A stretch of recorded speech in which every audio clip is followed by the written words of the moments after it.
সায়ান ভাইয়ের পাশে দাঁড়িয়ে আছে আরিশা আপু, ভাইয়ের গার্লফ্রেন্ড, যিনি কিনা 1 বছর আগে মারা গিয়েছিলেন। কিন্তু আজ হঠাৎ ভাইয়ের পাশে তাকে বধূ বেশে দাঁড়িয়ে থাকতে দেখে ব্যাপারটা ঠিক হজম হলো না আমার। ভয়ে ছোটখাটো চিৎকার মেরে পূর্বের পিছে লুকিয়ে পড়বি। পূর্ব চট জলদি পিছে ঘুরে দাঁড়িয়ে আমায় আঁকলে নেন, চিন্তিত কণ্ঠে বললেন, কি হয়েছে? চিৎকার দিচ্ছ কেন? ভয় পাচ্ছ কেন? What happened? পূর্ব অস্থির হয়ে উঠলেন। তার কথার উত্তর দেওয়ার মতো ভাবান্তর আমার মাঝে নেই। আমি আরিশাপুর দিকে তাকিয়ে আছি। মৃত মানুষ জীবিত হয় কি করে? How can it possible? Arisha আপু এগিয়ে আসলেন। আমি পূর্বের শার্টের শেষাংশ চেপে ধরে তার সাথে মিশে দাঁড়াই। আপু এগিয়ে এসে আমাদের দুজনের সামনে দাঁড়িয়ে আলতো হেসে বললেন, তোলা আমাকে দেখে ভয় পাচ্ছে। ভ্রুযুগল কুঁচকে যায় পূর্বের। তিনি সন্দিহান কণ্ঠে বললেন, আপনাকে দেখে ভয় পাওয়ার কি আছে? কারণ আমি মারা গিয়েছি, এটা জানে তোলা। আচমকা আমার সামনে দেখে ভয় পাচ্ছে হয়তো। তাছাড়া প্রেগনেন্সির টাইমে সব কিছুই একটু অতিরিক্ত হয়, ভয়, রাগ, কৌতূহল, তবে হরমোন ভেদে। মাথা তুলে নিই পূর্বের বক্ষপিঞ্জর থেকে। তার দিকে চেয়ে দেখি শত কৌতূহলের ছাপ এটে সেটে আছে পূর্বের মুখশ্রীতে।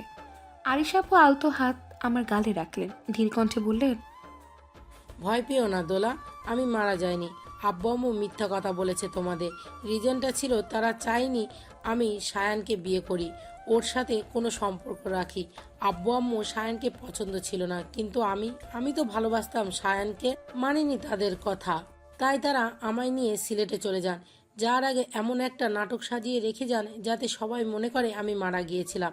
আর সবাই তা মনেও করেছে। সিলেটে আমার আব্বু আম্মু ঘর থেকে বের হতে দিত না। আস্তে আস্তে আমার পাগলামির আচরণ বেড়ে যায়। আমি সায়ানের ফ্রেন্ড আরমান ভাইয়ের থেকে ঠিকানা জোগাড় করে কাজিনের সাহায্য নিয়ে কানাডায় আসি। তারপরে এই বিয়ে। আমার কাজিন এখানেই থাকতো, তাই আসা সম্ভব হয়েছিল। আরিশা আপুর গলা ধরে এসেছে। তিনি যে কান্না দমন করার প্রয়াস চালাচ্ছে তা স্পষ্টত বুঝতে পারছি। ভাইয়া এগিয়ে আসে। আরিশা আপুর এক হাত সবার অগোচরে আঁকড়ে ধরে ইশারায় কাঁদতে নিষেধ করে। আমি পূর্বের থেকে কিছুটা দূরে সরে দাঁড়িয়ে আরিশা আপুকে বলি, বাসা থেকে পালিয়ে এসেছো আপু? আরিশা আপু মাথা নাড়িয়ে আমার কথার সাথে সম্মতি জানায়। তৎক্ষণাৎ আম্মুর গম্ভীর কণ্ঠস্বর কানে এসে বাড়ি খায় আবার। আম্মু বলল, যাই করুক তোমার বাবা মা, আরিশা এর জন্য বাড়ি থেকে পালিয়ে আসবে তুমি? বাবা মা যা করে ভালোর জন্যই করে। সায়ান হয়তো ওনাদের তোমার জন্য পছন্দ হয়নি বলে এমন পদক্ষেপ নিয়েছে। তাই বলে তুমি তাদের কিছু না জানিয়ে তাদের এত বছরের ভালোবাসা পায়ে ঠেলে এভাবে পালিয়ে আসবে? সায়ান আর তোমার সংসারে কখনো সুখ আসবে না যতক্ষণ পর্যন্ত তুমি তোমার মা বাবার থেকে মাপ না চাচ্ছ, তারা তোমাদের দুজনকে দোয়া না দিচ্ছেন। আম্মুর মুখে থমথমে ভাব। সে যে এই বিয়েটা মানতে পারছে না তা একদম শিওর আমি। ভাইয়া বলল, আম্মু ও এখন বাংলাদেশে কিভাবে যাবে? ওখানে গেলে ওর বাবা মা আবার কোনো নতুন নাটক করবে। আমি আরিশাকে কোথাও যেতে দেব না। যা করার করুক, তবুও আরিশাকে ফিরে যেতে হবে সায়ান। আমি মানব না এই বিয়ে যতদিন না পর্যন্ত মানছে আরিশার বাবা মা। আম্মু উপরে চলে যায়। রেগে গিয়েছেন তিনি। ভাইয়া অসহায় চোখে বাবার দিকে তাকালে তিনি ইশারায় জানান তার কিছু করার নেই। ভাইয়া দীর্ঘ নিঃশ্বাস ছাড়লেন। পূর্ব এগিয়ে যায় তার দিকে, কাঁধে হাত রেখে বললেন, চাচি যা বলেছে তা তো মিথ্যা নয়। আরিশার বাবা মাকে জানানো উচিত, তারপর তারা যে ডিসিশন নেবে তা মেনে নিবি। ওনার এই বিয়ে মানবে না। ট্রাই তো কর গাধা, এর উল্টোটাও তো হতে পারে। ভাইয়া মাথা নাড়লেন। পূর্ব পিছে ঘুরে আমার কাছে এগিয়ে এসে হাত আঁকড়ে ধরে বললেন, রুমে চলো, তোমায় কলেজে নামিয়ে দিয়ে আমি অফিস যাব। যান, আসছি। পূর্ব উপরে চলে যায়। একে একে সবাই আরিশা আপুর সাথে টুকটাক কথা বলে চলে যায়। আমি আপুর কাছে গিয়ে বলি, আপু আসো, তোমায় রুম দেখিয়ে দিই, রেস্ট দরকার তোমার। আরিশা আপু স্মিত হাসলেন। তার মনে যে কি ঝড় চলছে তা আজ আমি একটু একটু বুঝতে পারলাম। আপুকে নিয়ে দোতলার ডান দিকে ভাইয়া রুমে বসিয়ে দিয়ে নিজের রুমের দিকে চলে আসি। ড্রেসিং টেবিল থেকে শেষবারের মতো নিজেকে পর্যবেক্ষণ করে হাতে মোবাইলটা নিয়ে নিই। সন্ধ্যা 6:30 বাজে। আজ আরিশা আপু এবং সায়ান ভাইয়ার রিসেপশন। 1 সপ্তাহের ব্যবধানে আরিশা আপুর বাবা মা সহ পুরো পরিবারকে অতি কষ্টে রাজি করিয়েছে ভাইয়া। সাথে বাবা মা এবং চাচুরাও হেল্প করেছেন এতে। আরিশা আপুর বাবা মা সহ তার পরিবারের সবাই এখন কানাডায় আমাদের বাসায়। এখান থেকেই তাদের বিয়ে সম্পূর্ণ হবে সাদামাটাভাবে। অতঃপর আমরা সবাই যখন ভ্যাকেশনে বাংলাদেশে যাব তখন পুরো সমাজকে জানানোর জন্য বড় করে বিয়ের অনুষ্ঠান করা হবে। আপাতত কানাডার কয়েকজনকে ইনভাইট করা হয়েছে ভাইয়া আপুর রিসেপশনে। লেহেঙ্গার সাদা ওড়নাটা গায়ে জড়িয়ে সেফটি পিন লাগিয়ে নিই। ড্রেসিং টেবিলের আয়না দিয়ে দৃষ্টি স্থাপন করি পূর্বের ওপর। সে ল্যাপটপের কিবোর্ডের ওপর হন্তদন্ত হয়ে টাইপিং করছেন। ব্যস্ততা তার মুখে জানান দিচ্ছে, ভ্রু কুচকানো দৃষ্টি তার ল্যাপটপ স্ক্রিনে। পূর্বকে দেখতেই চেহারাটা মলিন হয়ে ওঠে। লম্বা লম্বা পা ফেলে এগিয়ে যাই তার সন্নিকটে। আশপাশ না দেখে পূর্বের কোলে বসে পড়ি। হকচকিয়ে যায় সে। হয়তো এমনটা আশা করেননি। নিজেকে ধাতস্থ করে তিনি আমার গালে হাত রেখে আদুরে কণ্ঠে বললেন, কি হয়েছে? মুখ ফুলিয়ে আছে কেন স্নিগ্ধ পরি? আমি আমার সরু দৃষ্টি দ্বারা তার পাঞ্জাবি ইশারা করি। পূর্বের চেহারা বদলে যায়। সে আমার কোমর ধরে তার কাছে টেনে নিয়ে বললেন, আর না জান, আর কত পাঞ্জাবি চেঞ্জ করাবে? এই নিয়ে 10-12টার মতো পাঞ্জাবি পরে ফেলেছি। আমি এখন টায়ার্ড, কাজ আছে তো। পূর্বের কর্নারে হাত রেখে ছোট্ট করে শ্বাস ফেলি আমি। বিকেল থেকে পূর্বকে দিয়ে কমপক্ষে 14টা পাঞ্জাবি চেঞ্জ করিয়েছি। কারণটা প্রত্যেকটা পাঞ্জাবিতে তাকে অতীব সুদর্শন লাগে। এইভাবে সবার সামনে গেলে এক একটা মেয়ে নিশ্চিত তাকে চোখ দিয়ে গিলে খাবে। এটা একজন স্ত্রী হিসেবে আমার পক্ষে মেনে নেওয়া বা সহ্য করা অসম্ভব। তবে প্রত্যেকটা পাঞ্জাবিতে তাকে মারাত্মক লাগে। তাই আর কিছু করার ছিল না। বেশ কিছুক্ষণ পর আমি থমথমে কণ্ঠে বলি, আপনাকে এত সুন্দর কে হতে বলেছিল? হ্যাঁ, এখন যে নিচে গেলে সব মেয়েগুলো ড্যাপড্যাপ করে তাকিয়ে থেকে নজর দেবে, তখন আমার কষ্ট হবে না? মাঝে মধ্যে ইচ্ছে হয় আপনার চেহারায় কালি মেখে রাখতে, তাহলে আর কেউ ফিরেও তাকাতো না। পূর্ব হেসে দেয় শব্দ করে। আমি মুখ ফুলিয়ে অন্যদিকে তাকাই। পূর্ব তার এক হাত আমার গালে রেখে গাল ধরে টেনে এনে তার দিকে ফিরিয়ে নেয়। তার অধরের ছোঁয়া এঁকে দেন একে একে আমার গালে। কিছু সময় কেটে গেলে তিনি ফিচেল কণ্ঠে বলেন, তাহলে তোমায় এত সুন্দর কে হতে বলেছিল? ছেলেগুলো যখন আর চোখে তোমার দিকে তাকিয়ে বিভিন্ন জল্পনা কল্পনা করে, তখন আমার ভেতর দিয়ে কত ঝড় বয়ে যায়, ইউনো। কতটা কষ্টে নিজেকে কন্ট্রোল করি আমি। আদার্স টাইম হলে প্রত্যেকটা ছেলের চোখ তুলে নিতাম আমি। আমি ব্যঙ্গ করে বলি, কম তো করেন না এর থেকে। সেদিন যে এক ছেলে প্রপোজ করলো, বেচারার হাত পা ভেঙে হসপিটালে বেডে পাঠিয়ে দিলেন। হাত পা ভেঙেছি শুধু, এটা জাস্ট নর্মাল আমার কাছে, স্নিগ্ধ পড়ি। আমি উঠে দাঁড়িয়ে বলি, ফাইন, চলুন বাইরে, সবাই ওয়েট করছে না? পূর্ব ল্যাপটপ অফ করে নিজে উঠে দাঁড়ালেন। আমার এক হাত নিজের বলিষ্ঠ হাতের মুঠোয় নিয়ে নেন।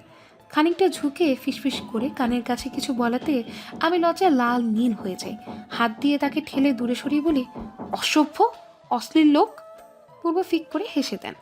আমার হাত ধরে বেরিয়ে যেতে যেতে বলেন, দেখো স্নিগ্ধ পড়ি, জাস্ট তোমার জেদের কারণে এই ফাংশনে তোমায় যেতে দিচ্ছি। ভুলেও আমার চোখের আড়াল হওয়ার চেষ্টা করবে না, বেশি ছটফট লাফালাফি করবে না। পূর্বকে মাঝপথে থামিয়ে দিয়ে বলি, আমি লাফালাফি করি? পূর্ব নিজের বাম ভ্রুটা উঁচু করে বললেন, তো আমি করি নাকি? কখন করলাম লাফালাফি? ফ্রেন্ড সার্কেলের সাথে থাকলে তো পুরো দুনিয়া ভুলে যাও, তখন লাফালাফি কেন, নাচানাচিও শুরু করো। কানাডায় যখন প্রথম আসি তার 2 দিন পরে ছাদে উঠে অরিনের সাথে নাচানাচি কে করেছিল? আমি লজ্জার সাগরে ডুবতেই আপাতত। ইস, লোকটা দেখে ফেলেছে। ছি, কি লজ্জা। বৃষ্টি ছিল হালকা সেদিন, তাই তো একটু লাফালাফি করা। তার জন্য এভাবে লজ্জা দিতে হবে?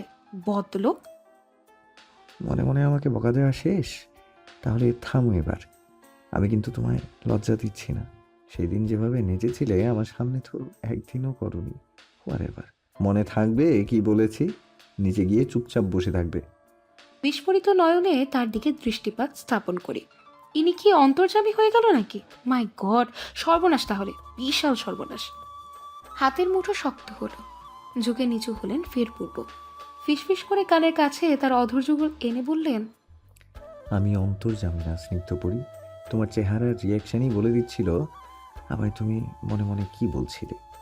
তাছাড়া তোমার মনের কথা বেশিরভাগই আমি বুঝতে পারি। এখন আজ করবে না কিভাবে? I won't tell you. পূর্ব হাঁটা শুরু করলেন। তার পাশাপাশি গুটিসুটি পায়ে আমি হাঁটছি। সিঁড়ির কাছে আসতেই আমি থেমে যাই। এতে পূর্ব ঘাড় বাঁকিয়ে আমার দিকে চাহনি দিয়ে বললেন, কি হয়েছে, থামলে কেন? আমি চটপট আমার অন্য হাতে থাকা বাক্স বের করে পূর্বের হাতে দিই। মিনমিন সুরে বলি, এটা পড়ুন। পূর্ব বিনা বাক্যে পরে নিল মাস্কটা। পরিশেষে শীতল কণ্ঠে বললেন, হয়েছে? আর কিছু? হুম, চলুন। নিচে আসতেই দেখি শত মানুষের আনাগোনা। অল্প মানুষ ইনভাইট করা হলেও কিভাবে যেন জনসংখ্যা 1000 পেরিয়েছে। শুভ্র ভাইয়া এগিয়ে আসেন আমাদের দেখে। শুভ্র ভাই এগিয়ে এসে ভ্রুকুচকে বললেন, কিরে পড়ব, এসব কি ভাইরাস ছড়াইছিস নাকি? চারপাশে মাস্ক পরে আসছিস কেন? পূর্ব আর চোখে আমার দিকে তাকিয়ে বললেন, জেলাসি ভাইরাস ছড়িয়েছে, তাই মাস্ক পরেছি।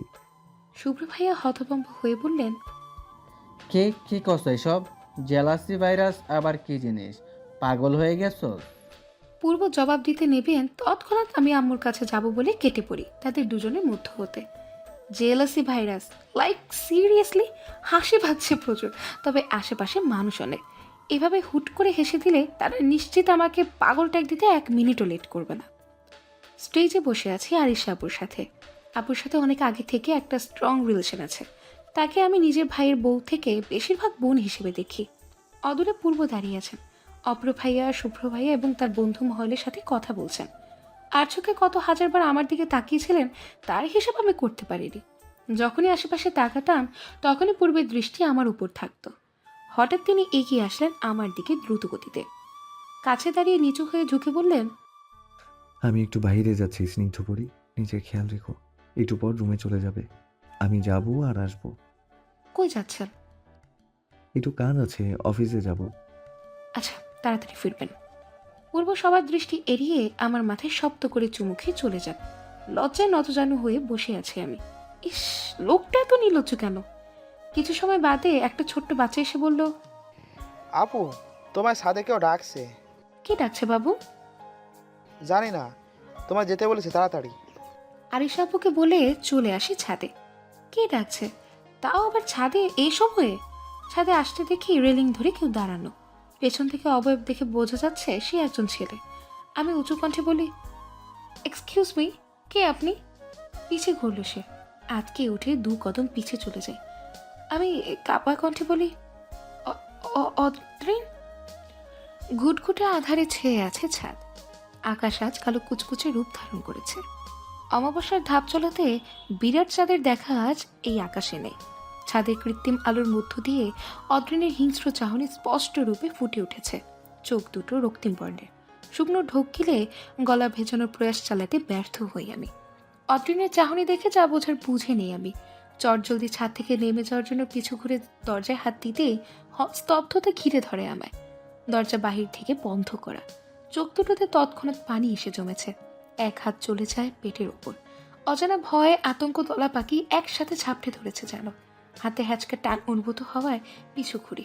অদ্রিন সন্নিকটে দাঁড়িয়ে দাঁত কিরমির করে বলল, কই যাস? আজ আর ছাড়ছে না। বাজখাই গলায় অদ্রিনের অশ্রাব্য কথা শুনে রাগ উঠল যেন।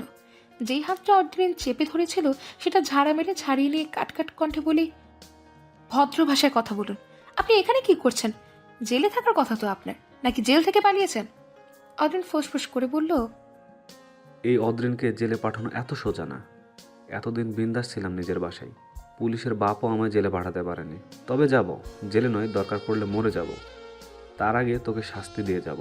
আমার বাবা দাদুদের হত্যা করেছে তোর দাদু, আমার ভাইদেরকে জেলে পাঠিয়েছে তোর স্বামী। এই সব কিছুর শাস্তি তোকে পেতে হবে। অদ্রিন থামে। তার ছেলের হাসি দিয়ে সে বলল, তোকে সহ তোর বাচ্চাকেও মারব। তোর স্বামী এতেই ছটফট করে মারা যাবে। বাকি পরিবারের সদস্য এমনিতেই তোদের শোকে আধমরা হয়ে যাবে, বেঁচে থেকেও মৃত। এর থেকে বেস্ট শাস্তি আর কিছুই হতে পারে না। অদ্রিন বাঁকা হাসে। তরতর করে কপাল দিয়ে ঘাম ছুটছে আমার। বাহিরে থাকা সাহসটা এখন ভেতরে ভীত ভাবটার সাথে এটে সেটে গিয়েছে। আমি কাপা কণ্ঠে বলি, এই নিষ্পাপ বাচ্চাকে কেন মারবেন? ওর কি দোষ? ও তো দুনিয়ার আলো পর্যন্ত দেখেনি। আল্লাহর দোহাই লাগে, আমার বাচ্চাটাকে মারবেন না। এই তো, এই করুণ অবস্থায় তো দেখতে চেয়েছিলাম আমি। বাট বাট বাট এতটুকু অনুরোধে তো আর আমি আমার কথা ভেঙে ফেলতে পারবো না। আমি যা বলি তাই করি। অদ্রিন কয়েক কদম এগিয়ে এসে পায়ে সজোরে আঘাত করে, যার ফলস্বরূপ মুখ থুবড়ে মাটিতে পড়ে যায়। কিছু বোঝে ওঠার আগেই পেটে অনুভূত হয় তীব্র ব্যথা। চিৎকার দিয়ে পেটের দিকে তাকাতেই দেখি অদ্রিন লাথি দিয়েছে। ব্যথায় ছটফট করার সময় কিছু বলার প্রয়াস চালাতেই এলোপাতাড়ি লাথি দেয় অদ্রিন। অতঃপর চারিদিকে অন্ধকার। মস্তিষ্কের সচল নিউরন অচলে ঢলে পড়েছে। গড়গড় করে রক্তবমি করার পর চোখ দুটো বন্ধ হয়ে যায়। তারপর ঠিক কি হয়েছিল জানেনি, তবে জ্ঞান হারানোর আগে এটা নিশ্চিত ছিলাম অদ্রিন আমায় বাঁচিয়ে রাখবে না, আর আমার বেঁচে থাকার ইচ্ছেটাও মরে গেছে তখন, যখন পেটে লাথি পড়েছিল প্রথমবার। ফিনাইলের কটুগন্ধ নাকে এসে বাড়ি খায়, পেটে চিনচিন ব্যথা। আঠার মতো একসাথে লেগে থাকা চোখ দুটোকে টেনে খুলে চারিদিকে দৃষ্টিপাত স্থাপন করি। এটা হসপিটালের কেবিন, তা বুঝতে 2 সেকেন্ড লাগে। আমি বেঁচে আছি তাই তাকাতেই ভেসে ওঠে পূর্বের চেহারা। বিধ্বস্ত অবস্থা তার, চোখ দুটোর নিচে কালো দাগ পড়েছে, চুলগুলো উস্কো খুস্কো, ঠোঁট দুটো শুকিয়ে কাট। পূর্ব আমার দিকে তাকিয়েছিলেন গভীর দৃষ্টিতে। হুট করে কানে ভেসে আসে মেইলি কণ্ঠস্বর। অবশেষে ম্যাম, পুরো 1 সপ্তাহ পর আপনার সেন্স ফিরল। আমি বামে তাকাতেই দেখি একজন সাদা চামড়ার মেয়ে। ড্রেস আপ দেখে মনে হচ্ছে সে একজন নার্স। এবার আমি নিশ্চিত হই বেঁচে আছি আমি। গালের মাঝে কারো অধৈর্যগুলের ছোঁয়ায় অনুভূত হয়। পূর্ব আমার 2 বাহু ধরে ধরা কণ্ঠে বললেন, ঠিক আছো তুমি? কেমন লাগছে এখন? পেটে ব্যথা করছে? আমি চুপচাপ তার দিকে তাকিয়ে আছি। কিছু বলার মতো শব্দগুচ্ছ আজ শব্দ ভাণ্ডারে নেই। কাপা হাত পেটে রেখে অস্ফুট স্বরে বলি, পূর্ব, আমার বাচ্চা, আমার বাচ্চাকে মেরে ফেলেছে অদ্রিন। ফ্যাকাশে রূপ ধারণ করে পূর্বের চেহারা, সেদিকে একবার তাকিয়ে ঠোঁট কামড়ে দিতি। তিনি ইশারা করে নার্সকে বেরিয়ে যেতে বললেন। খেয়াল হয় কেমন হাঁসফাঁস করছেন তিনি কিছু বলার জন্য। আমি কাদার কারণে তার দিকে পূর্ণ দৃষ্টি দিতে পারিনি। পূর্ব মলিন কণ্ঠে বললেন, আমাদের বাচ্চা অনেক আগেই মারা গিয়েছে স্নিগ্ধপরি। অদ্রিন মারেনি আমাদের বাচ্চাকে, মেরেছি আমি। থমকানো চাহনি, বিধ্বস্ত রূপে থাকা পূর্বের দিকে থমকে তাকিয়ে আছে, যেন তার বলা কথাটা আমার বিশ্বাসযোগ্য মনে হলো না। কিছু ভুল শুনেছি আমি নিশ্চিত। কাপা কণ্ঠে বলি, কি বললেন আপনি? হ্যাঁ হ্যাঁ। পূর্ব আহত চাহনি দিয়ে বললেন, যা শুনেছ তাই।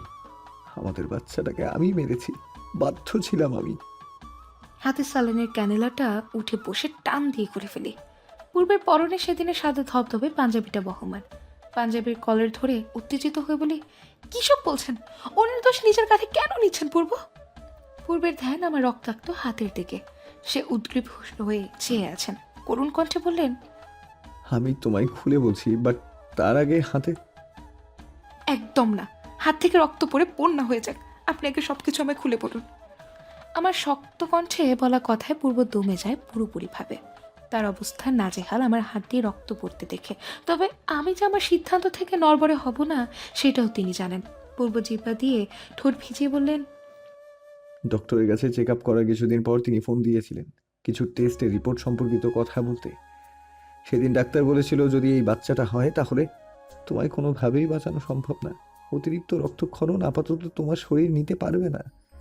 সময় সাপেক্ষে আর 1 বছর পর কিছু চিকিৎসা করলে ঠিক হয়ে যেতে পারে সব কিছু। তবে তখন বাচ্চা নেওয়া সম্ভব ছিল না। ডাক্তার বলল বাচ্চাটাকে মেরে ফেলতে। অ্যাবর্শন করানোও পসিবল ছিল না। ডাক্তার কিছু ওষুধ দেয়, ওগুলোতে রক্তপাত ছাড়াই বাচ্চাটা নষ্ট হয়ে যাবে। আমি হেল্পলেস ছিলাম স্নিগ্ধপরি। তোমায় হারানো আমার পক্ষে সম্ভব ছিল না। বাচ্চা ভবিষ্যতেও আসবে, কিন্তু তোমায় হারালে আমি আর ফিরে পেতাম না। তাই কিছু না ভেবে রাজি হয়ে যাই, পানির সাথে ওষুধ মিশিয়ে দিই।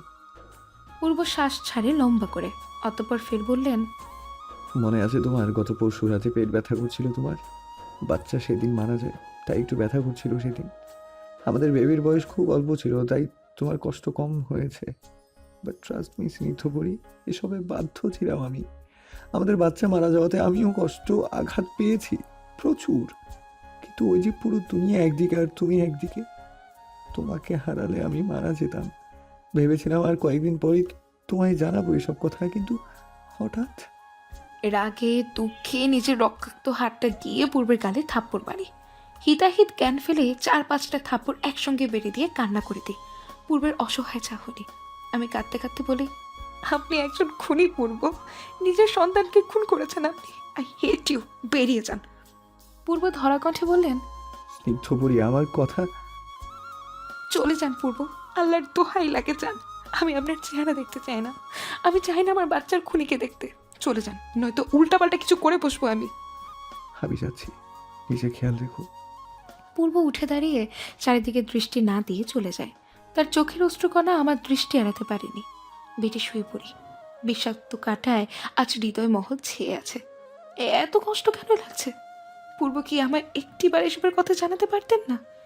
জানালে হয়তো আমি তাকে না করতাম, নিজের বাচ্চাকে বাচ্চাতে বলতাম দেখে বলেননি, কিন্তু একজন মা হিসেবে এটাই তো করা উচিত ছিল আমার।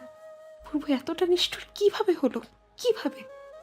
আয়ুরেখার খাতা থেকে বিয়োজন হয়েছে আরো 1.5 মাস। 1.5 মাসে বদলেছে অনেক কিছু। আমি এখন আর পূর্বের কাছে থাকি না, ভাইয়ার বাসায় আব্বু আম্মুর সাথে থাকি। আব্বু আম্মু বা কেউ কিছু বলার সাহস পায়নি। মামুনি চাচু তারা এসেছিলেন বহুবার, একটিবার ফিরে যাওয়ার জন্য। পূর্ব ভাইয়ার অবস্থা করুন আমি বিহীন। একেবারের জন্য হলেও যেন তাকে দেখতে যাই, তার জন্য অনেক রিকোয়েস্ট করেছিলেন, তবে যাইনি আমি। নিজের এই কঠিন রূপ দেখে আমি নিজেই অবাক, চমকিত। তবে এই কঠিন রূপটা অল্প সময়ের জন্য বিদ্যমান। রাত নামলেই যখন মেডিকেল ক্লাস, বন্ধুমহল, বাবা মা ভাইয়ের সঙ্গ থেকে দূরে চলে যাই, তখন পূর্বের চিন্তা আমার কুড়ে কুড়ে খায়। একটিবার তাকে দেখার জন্য মন ছটফট করে আমার, তবুও চাইনি তাকে দেখতে। সময় কাটে আমার পড়াশোনার মধ্য দিয়ে। পূর্বের আমার বাচ্চা নষ্ট করে ফেলার ডিসিশন কেউ রাগ করেনি বা ন্যারাজ হননি, সবাই বরং স্বস্তি পেয়েছেন। কারণটা আমি। আমার কিছু হলে আমার পরিবারের কেউ ঠিক থাকতে পারবেন না তা ভেবে। এতে সবার উপর আমার এক চাপার রাগ আছে, তবুও আমি হাসি মুখে তাদের সাথে কথা বলার প্রয়াস চালাই। কিন্তু পূর্ব তাকে কেন মেনে নিতে পারছি না? দমকা হাওয়া ছুঁয়ে যায় শরীরে। রাত নেমেছে। ভাইয়া কিছুক্ষণ আগে এসে বলল পূর্ব এসেছে বাসায়, একটিবার আমায় দেখার জন্য। দীর্ঘ নিঃশ্বাস ছেড়েছি শুধু। এই আমার কাছে নতুন কিছু নয়, সে প্রায়ই আসে, হয় সবার সামনে নয়তো অগোচরে, তবে আমার দেখা মেলে না তার কোনো বাড়ি। কিন্তু আজ তাকে দেখার জন্য মন আকুপাকু করছে। রুম থেকে বেরিয়ে আসি। ড্রয়িং রুম অন্ধকার। 2 কদম এগোতেই কানে এসে বাড়ি খায় পুরুষালী কণ্ঠস্বর। স্নিগ্ধপরি, সম্মোহনী ডাক, কাবু করে নেওয়া কণ্ঠস্বর। নিচে ফিরে চাঁদের আলোতে স্পষ্টত হয় পূর্বের মুখশ্রী। শুকিয়ে কাঠ হয়ে গিয়েছেন। অভিমানগুলো দুমড়ে মুচড়ে পিছে ঠেলে এগিয়ে যাই তার কাছে। সন্নিকটে দাঁড়িয়ে পূর্বের এক হাত শক্ত করে চেপে ধরে বলি, রুমে আসুন। পূর্ব সায় জানায়। রুমে এসে দরজা বন্ধ করে দেওয়ার পর সে হুড়মুড়িয়ে এসে আমায় জড়িয়ে ধরে কান্না করে দেয়। কান্নারত কণ্ঠে বললেন, আমায় মাফ করে দাও, আর শাস্তি দিও না, মারা যাব আমি। তুমি ছাড়া আমার এক একটা মুহূর্ত মরণ যন্ত্রণা উপভোগ করায়। মাফ করে দাও আমায় স্নিগ্ধপরি। মাফ করে দিয়েছি তো, কান্না থামান। পূর্ব তার অধৈর্যগুলোর ছোঁয়া কাঁধে এঁকে দেন। এত সহজে মাফ করে দিতে পারবো তাকে, তা আমার চিন্তার মাঝে আসেনি। অতিরিক্ত যাকে ভালোবাসি আমরা, তাদের উপর বেশি সময় রাগ করে থাকা যায় না, কথাটা পিওর সত্যি। আজ মনে হচ্ছে। পূর্ব কাঁধ থেকে মুখ তুলে বললেন, ভালোবাসি, প্রচণ্ড ভালোবাসি স্নিগ্ধপরি। সময় এবং নদীর স্রোত প্রবাহমান। চোখের পলকে কিভাবে চলে গিয়েছে আরো 4টি মাস খেয়াল নেই বিন্দু মাত্র। সময়ের খাতা থেকে বিয়োগ হলো আরো 4টি মাস। কেটে গেল 1টি বছর। বিদায় ঘণ্টা বেজেছে 21 সালের। ইংরেজি নতুন বর্ষ 2022 সালকে বরণ করতে 1 সপ্তাহ আগে থেকেই শুরু হয়েছে তোড়জোড় খানাটায়। রাস্তার দুধারের গাছগুলোতে মরিচপাতির আবির্ভাব ঘটেছে। পুরো টরন্টোকে নতুন করে সাজানোর জন্য উন্মাদনায় মেতে উঠেছে প্রত্যেক মানুষ। তাদের মধ্যে নতুন বছর আসলে সঙ্গে করে নিয়ে আসবে সুখ, শান্তি, সমৃদ্ধ। তবে আমার এসবে কোনো মাথা ব্যথা নেই। নতুন বছর 20 সাল যখন পার হয়েছে, 21 সালে পদাচারণা ঘটল, কিছুই নতুন ঘটেনি। তবে এবার নতুন বছরটা নিয়ে আমি সহ অরিন, চাচু, মামুনি, আপনার পরিবারের সবাই এক্সট্রা খুশি। এবার প্রায় 1 বছর পর বাংলাদেশে যাচ্ছি আমরা। নতুন বছর উপলক্ষে এখানে একটা অনুষ্ঠান হয়, যাতে 1 সপ্তাহ ছুটি দেওয়া হয় সবাইকে, শুধুমাত্র ডাক্তাররা বাদে। তবে আমি মেডিকেল স্টুডেন্ট হওয়াতে ছুটি পেয়েছি। লিয়াকে কোলে করে বেডে বসিয়ে দিয়ে অরিনকে উদ্দেশ্য করে বলি, তোর মেয়ে তোর থেকেও 1 ধাপ বেশি দুষ্টুমি শিখেছে অরিন। 1 ঘন্টা আমায় প্রায় জ্বালিয়ে মেরেছে। অরিন দাঁত বের করে হেসে বলল, দেখতে হবে না কার মেয়ে দুষ্টু হবে না তো অভ্রের মতো নিরামিষ মার্কা ভদ্র হবে নাকি? তুই অব্র ভাইয়ার ইনসাল্ট করছিস? ইনসাল্ট কিসের দোস্ত? যা সত্যি তাই বলছি। বেটা 1 নম্বর নিরামিষ, বহুত ভদ্র। এত শান্তকে হতে বলেছে। তার উপর সে নাকি আমার প্রেমে পড়েছিল, তাই বিয়ে করেছে। বিয়ের 2 বছর কেটে গেল, ট্রাস্ট মি এটা মানিনি। মানে এমন বান্দা প্রেম ভালোবাসার মানে বুঝে নাকি? হুদ্দাই ফাও পেঁচাল মারে। আচ্ছা তাই নাকি অরিন? পুরুষালী গম্ভীর কণ্ঠস্বর শুনে অরিন আমি দুজনেই পিছিয়ে দৃষ্টি দিই। অব্র ভাইয়া দাঁড়িয়ে, মুখে গম্ভীর ভাবটা টান টান ভাবে বহমান। রেগে গিয়েছেন সেটা নিশ্চিত। অরিনের দিকে তাকিয়ে দেখি বেচারার মুখ চুপসে গিয়েছে। আমি মিটিমিটি হেসে বলি, কিরে, ভয় পেয়েছিস? তো এতক্ষণ বড় বড় ভাষণগুলো ছাড়লো কে? অরিন জড়তা ভাব কাটিয়ে বলল, কিসের ভয়? চুপ কর, আমি যা বলছি তাই সত্যি। আমি মুচকি হেসে পরে কথা হবে বলে বেরিয়ে আসি। তাদের একান্ত মুহূর্তে ডিস্টার্ব করার ইচ্ছে হলো না, না হলে অরিনকে আজ ইচ্ছে মতো ধুয়ে দিতাম। অতঃপর রুমে এসে কাবার্ড থেকে এক সেট ড্রেস নিয়ে ফ্রেশ হতে ওয়াশরুমের দিকে এগোই। ক্লান্ত ভাব এটা সেটা প্রায় ঝাপটে ধরেছে। শাওয়ার না নিলে শান্তি মিলবে না। ঝটপট শাওয়ার শেষে বাথরুম পরে বেরিয়ে আসতে বাধ্য হই এক প্রকার। ওয়াশরুমে নিয়ে যাওয়া ড্রেসগুলো অসাবধানতায় বশত ফ্লোরে পড়ে ভিজে টই টুম্বুর হয়ে গিয়েছে। কাবার্ড থেকে ড্রেস নিয়ে পেছনে ঘুরতে দৃশ্যমান হয় পূর্বের বড় বড় চোখ করে থাকা দৃষ্টি। সে অবাক হয়ে চেয়ে আছে। আমি ইতস্তত বোধ করে সরে গিয়ে মসৃণ দেয়ালের সাথে মিশে দাঁড়াই। যত যাই হোক, পূর্বের সামনে আমি কখনো হাঁটু অব্দি ড্রেস পরে আসেনি, তাই লজ্জা সংকোচ দুটোই কাবু করে নিয়েছে আমায়। পূর্ব কয়েক কদম এগিয়ে আসলেন। তার চাহনি আমার চোখের মাঝে সীমাবদ্ধ, অদ্ভুত সম্মোহনমূলক চাহনি। তিনি এগিয়ে এসে মসৃণ দেয়ালের দুই পাশে হাত রেখে আমার এক প্রকার বন্দি করে নিলেন। মাথা নিচু করে একটু ঝুঁকে নিলেন। উফ, বাথরুমে তোমায় এক্সট্রা হট লাগছে, ইউনো। মন তো যাচ্ছে টুপ করে গিলে খেয়ে ফেলি। বাঁকা হাসি দেয় পূর্ব। তার ঠোঁটের কোণায় যেন দুষ্টু হাসিটাও বিদ্যমান। লাগামহীন লজ্জাজনক কথা শুনে চুপসে যায় তৎক্ষণাৎ। হাত থেকে ড্রেসগুলো শুভ্র রঙের ফ্লোরে পড়ে যায়। পূর্ব হাসলেন ফের। সেই হাসির মধুময় শব্দ কানে এসে বাড়ি খায় আবার।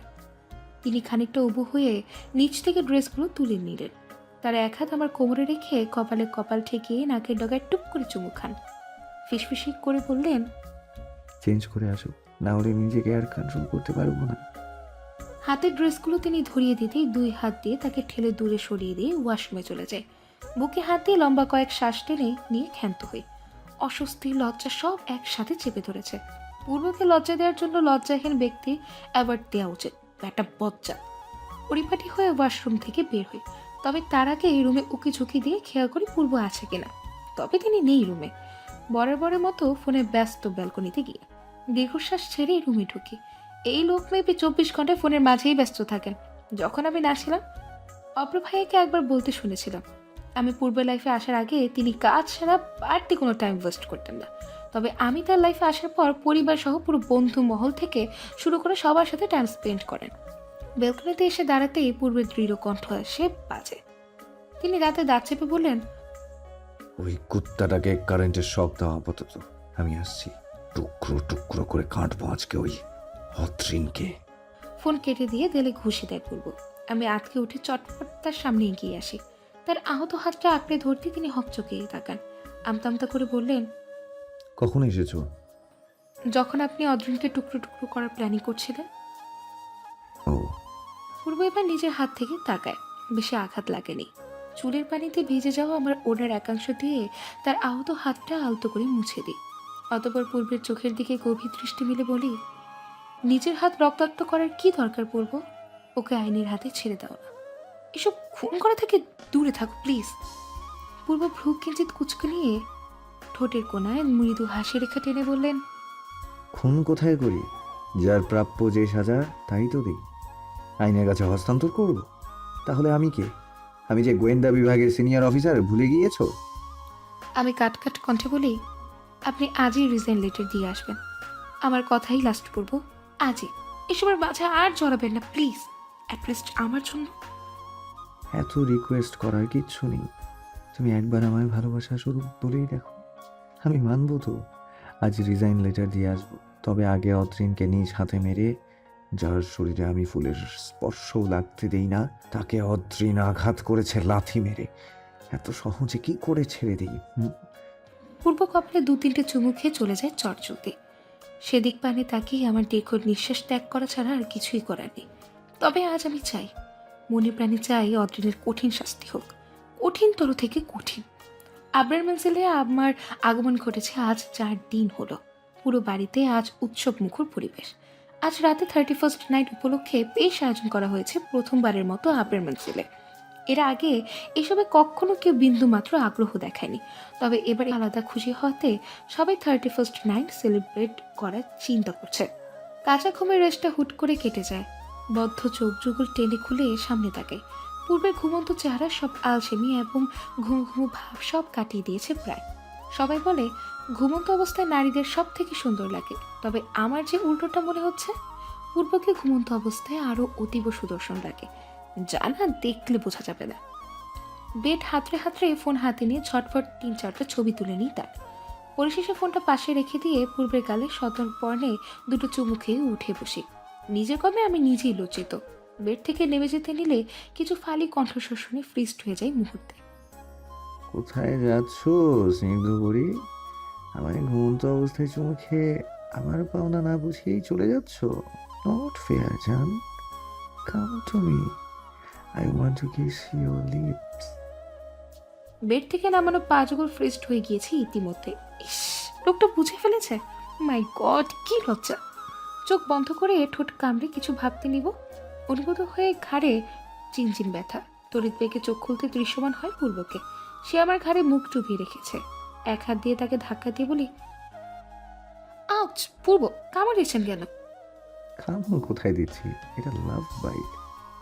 চোখ মুখ কুচকে তাকে সরিয়ে উঠে দাঁড়ায়। পূর্ব হন্তদন্ত হয়ে বললেন, ঠোঁটে কামড়ে ধরে আমায় পাগল করে এখন পালানোর ধান্দা?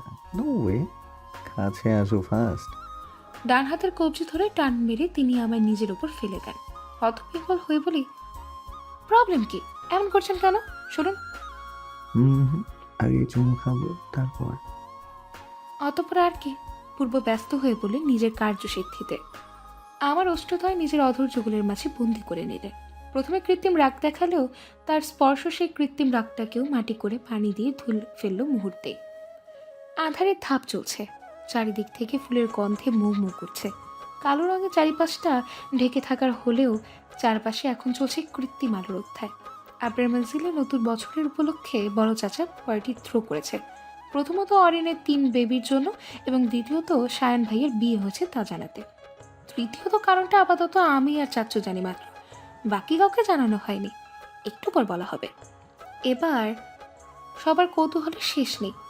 তৃতীয় কারণটা কি হতে পারে তা জিজ্ঞেস করে অরিন মুখের ফেনা তুলে ফেলেছে।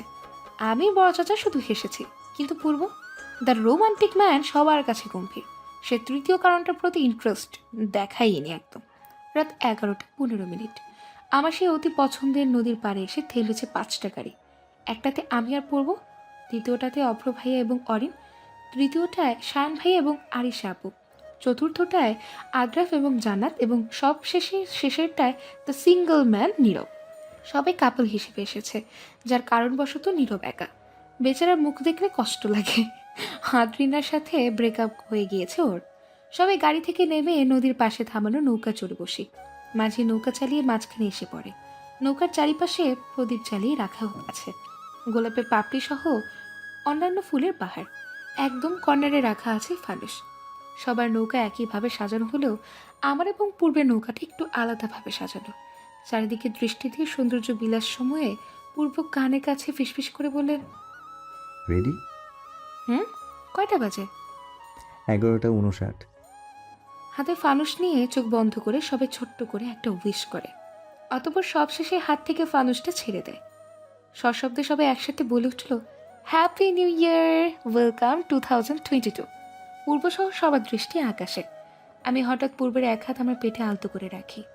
তার কানের কাছে নরম কণ্ঠে বলি, ফের আগমন ঘটেছে তার।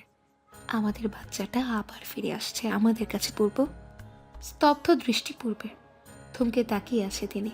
এই 1 বছরে চিকিৎসা করার পর সুস্থ আমি। এখন ভেবে নিলে কোনো রকম সমস্যা হবে না তা জানিয়ে দিয়েছেন ডক্টর। 3 দিন হলো জানতে পেরেছি আমার ভেতরে বেড়ে উঠছে আরেক অস্তিত্ব। পূর্ব হঠাৎ জড়িয়ে ধরে আমায়, ঘাড়ে নিজের মাথা রেখে বললেন, ভালোবাসি স্নিগ্ধ করি। যদি তুমি আমায় নিজের স্নিগ্ধ প্রেমের সম্মোহনে সম্মোহিত না করতে সেই সন্ধ্যায়, তাহলে হয়তো আমার জীবনটা আজ যতটা সুন্দর ততটা সুন্দর হতো না।